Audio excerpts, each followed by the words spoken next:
My name is Americ Alvarado. I'm an athletic trainer here through MarinHealth at the Center of Integrated Health and Wellness. I do outreach at our local high school, Redwood High School, and I've been there now for about 12 years. Today, during this lunch and learn, I'll be introducing establishing a physical active routine. First, we must understand that we have benefits of exercise, which I'm assuming we all know about. Decreased risk of cardiovascular disease, increased muscular strength and endurance, decreased risk of diabetes and obesity, decreased risk of accident-related injuries, as well as decreased risk of osteoporosis and osteoarthritis. To the right of this screen, we have 10 leading causes of death in 2016 and 2017. I would love to see what these numbers look like since we've all been in shelter in place and inactivity has been on the top of our list. One of the things I want to establish moving forward is that for everyone to understand, there is no scientific way to choose an exercise routine, but there is supported evidence for establishing a habit towards a better lifestyle. And there's definitely benefits of exercise. Also, physical activity should be tailored to current health recommendations and personal preference. A habit will only be maintained if the goal and process are enjoyable, achievable, and challenging. So this next slide takes us to the exercise guidelines set forth by the World Health Organization. How much physical activity is needed for good health? For adults, for moderate intensity, about 150 minutes per week, which break down to about 30 minutes 5 days a week. As you get more into it, they recommend performing muscle strengthening activities 2 or more days a week. Start small and increase gradually. So obviously, these are just guidelines that the common folk and the general public should abide by, but not be restricted to. So when we understand all these actions and physical activity that we want to do, we also have to understand how we turn this into a habit. Habits are learned behavior patterns. Participants in a habit-based waist loss intervention reported repetition. Initially, effortful behaviors become more automatic until they were experienced as a second nature. When developing a new habit, 3 specific cues are followed in order to maintain adherence: time, environment, and actions. The two strongest influence are environment and activity-based actions, and which we'll be discussing in this next slide here. Event-based habits form when stimulated in a consistent environment. For example, sleeping in your own bed, exercising at the gym when they open, but for the time being, exercising at home. Action-based cues, habits form when stimulated from the previous actions. Examples: greeting a new colleague with a handshake, or a fist bump now, or elbow bump, or work-related habits like getting your coffee prior to getting your workday started. Forming these habits involves developing an ideal but reasonable goal as we move forward. So these theories will help contribute to that. The theory of reasoned action, motivation for developing a habit must have some underlying benefit or payoff. For example, practicing to improve your sports shots or sports performance, attaining a job to provide income, eating healthy to lose weight. Adherence is dependent on the personal significance of this payoff. Another theory is called the theory of perceived behavior. Perception of control over the outcome of certain behaviors, the difficulty of the task, may influence results as well as adherence. For example, running a 5K seems more achievable than a marathon. So forming these habits, like I said before, involves development of an ideal, and then as well as making a reasonable goal to achieve.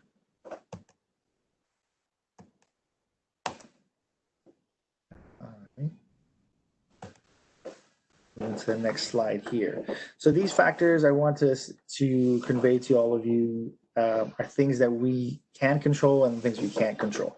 A lot of the things we focus on when we look at the slides are external factors, which, just like myself, I try to control things that I have no control over, like the availability of resources, the socioeconomic status of working out, access to facilities, time availability, and then making that a priority. But if we control the internal factors, and such as skill level, knowledge of exercise, intrinsic motivation, outlook on physical activity, or the perception of the competency of each exercise, then we'll feel a little bit better and we can start to integrate a long-term habit moving forward for creating a physical activity lifestyle. So just to recap what I mentioned from previously, habits are formed through repetitive action. Some of the strongest influences are our environment and preceding actions. Based on the two discussed theories, forming habits involves the development of an ideal but reasonable goal. And the controlling factors, integral factors in developing a long-term habit are your internal factors.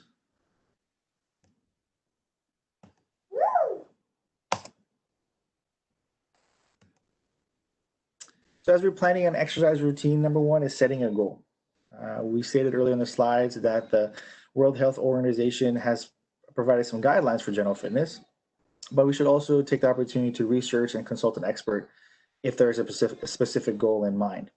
Down below, the graph shows us that 30 minutes plus 5 days is what the World Health Organization is pushing us towards to kind of have a basis for planning an exercise routine.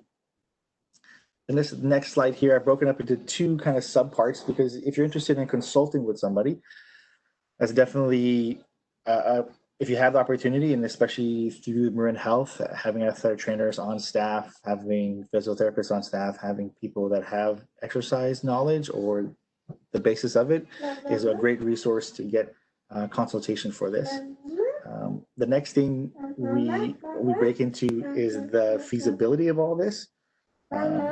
And in this theory of perceived behavior control is a goal that can be reasonably repeated and achieved. What I introduced here is be careful or be mindful of overreaching, which is a sudden increase in exercise, which may lead to stress and fatigue, leading to decreased adherence and performance. So once we get to overreaching, it leads to an overtraining syndrome.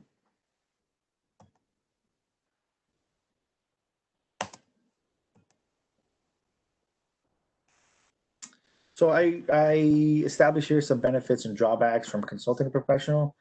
Obviously, one of the greatest benefits is that you get an expert design workout. You have somebody supervising you, holding you accountable for these workouts.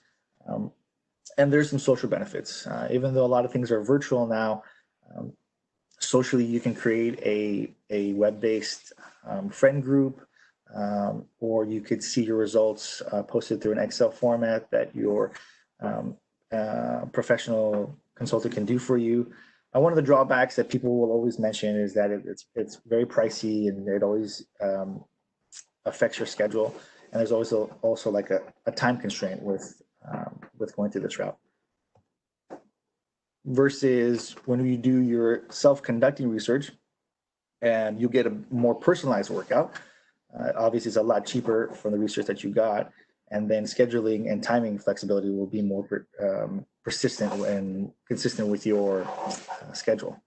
One of the drawbacks is it's less foundational knowledge, so you might not know too much about exercise to get into or what exercise program to kind of follow. And also, if you're not as self-accountable, it could affect your results. So number two, when organizing a routine, these are the three factors that will help support your long-term habit: time, environment, and work composition. I see these as three pillars or more like a triangle that hold up your workout program when you organize.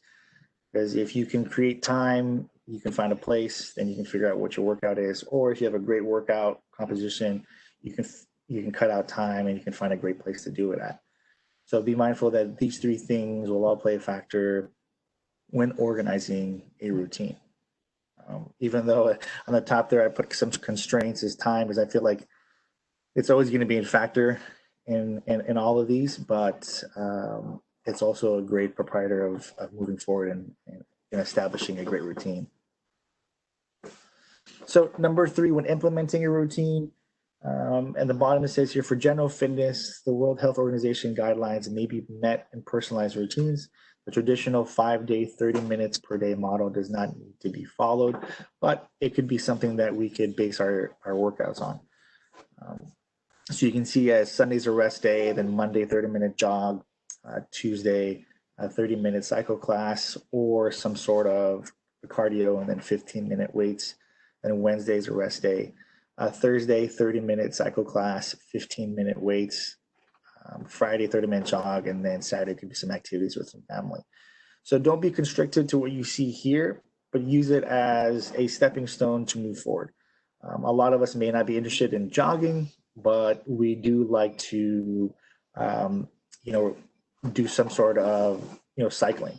Obviously, in this Tuesday graph, they mentioned cycle class, and that may be something that we don't have access to, but through YouTube, through all these virtual outlets, that's something that we can kind of move forward and try out.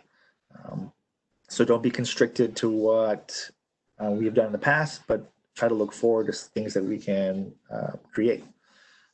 What I want to also emphasize by looking at this routine is they show that rest is very important. As we get older and as we get more active, rest allows us to recuperate, recover, and then rehabilitate. So take advantage of those days, and obviously don't do anything but just rest so your body can adjust and be ready for the next workout cycle.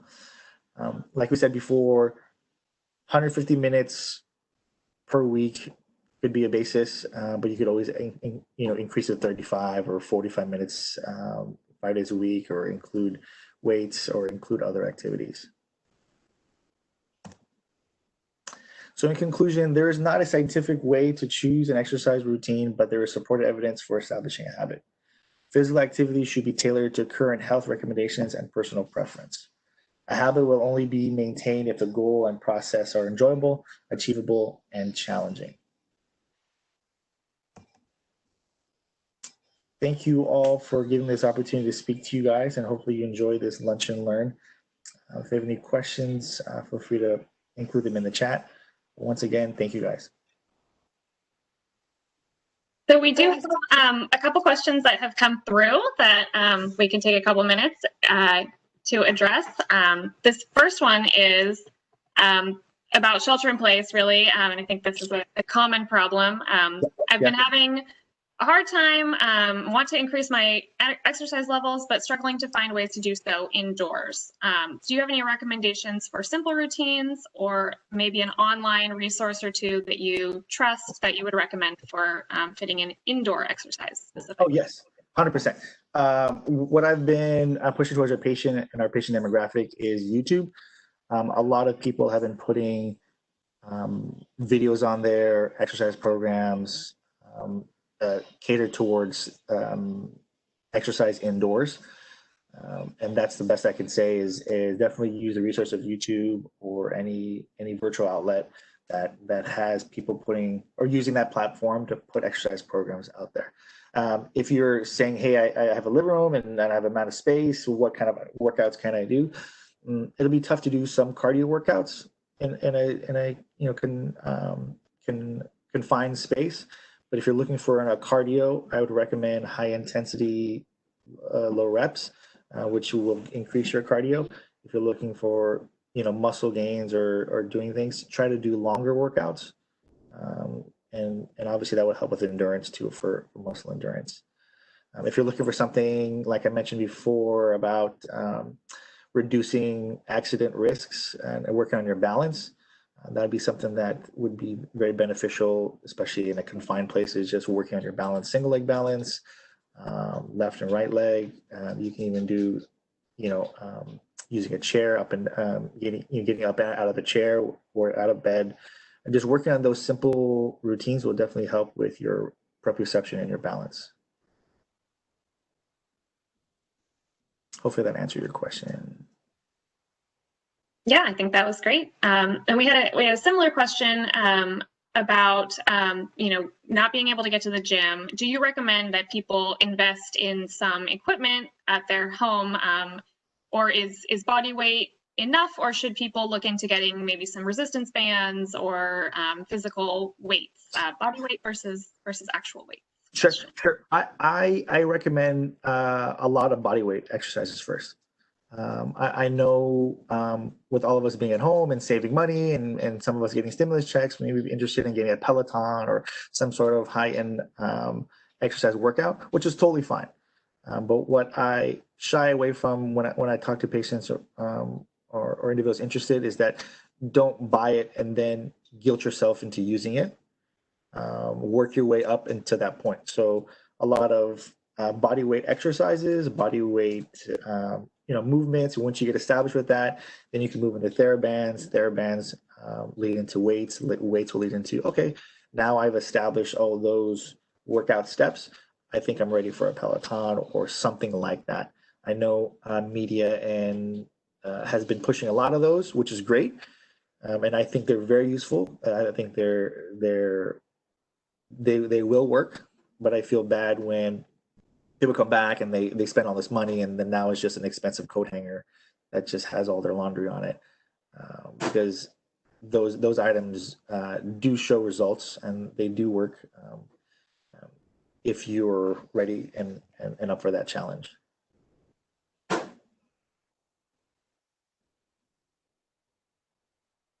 Great, thank you. And then one last question that we got is about high intensity interval training, whether that it is enough to do just some of these, a lot of there's workouts out there that are like a 7-minute or a 10-minute.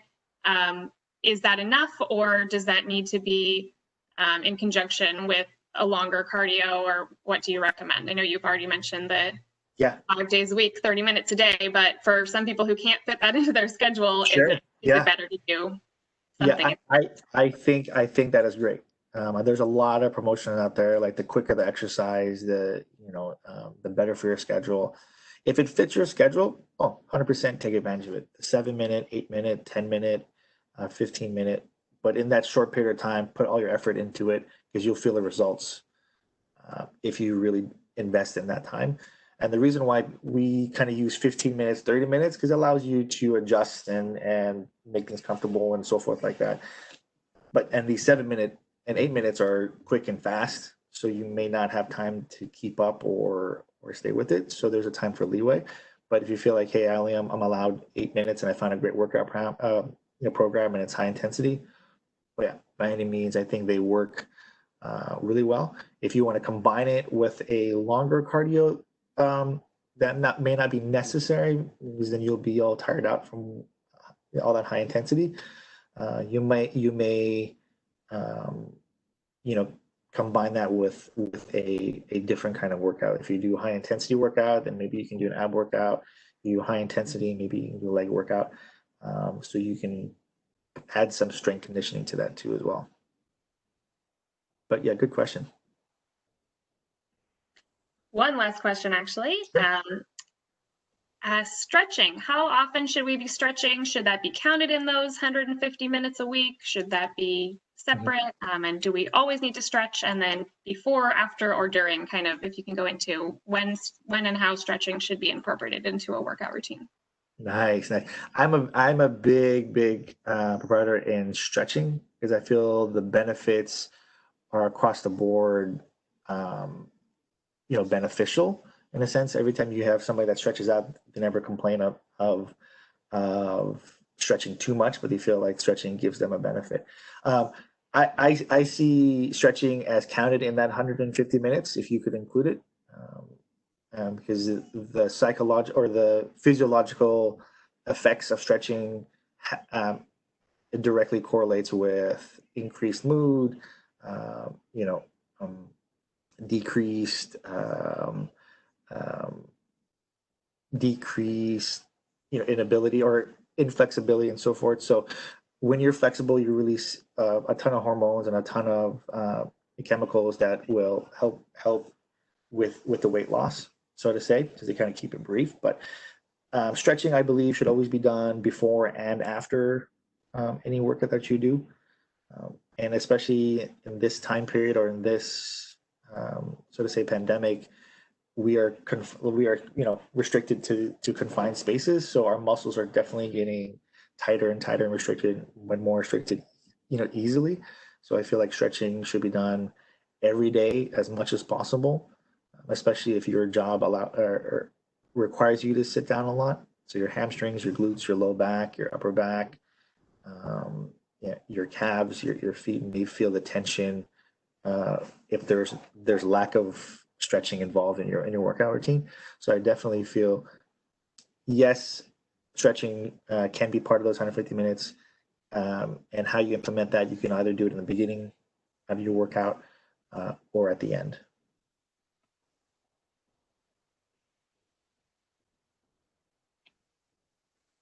All right, awesome. Thank you so much, Americ, for going through this with us. We really appreciate it. Thank you to our attendees for joining us, and we hope you will all get out there and go work out and have a wonderful day. Thank you, guys. Thank you. Thanks.